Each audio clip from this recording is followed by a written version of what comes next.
hadda noo soo dhammaaday shir qaybtii hore shir aan la galnay ku-xigeenka xogayaha guud ee qaramada midoobay marwo Aamina Maxamed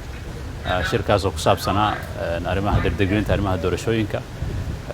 si ugu dhaqso badan loo qaban lahaa doorashooyin haddii alla idmo iyo sidoo kale xiriirka dawladda iyo hay'adaha qaramada midoobay ee waddanka jooga iyo guud ahaan si loo xoojin lahaa horumarinta dalka arrimahaas laga wada hadlay insha Allah waxaan rajaynaynaa in shirarkaasi socdaan inta wafdigu joogo shirar noocaas oo kale aan la sii qabto haddii alla idmo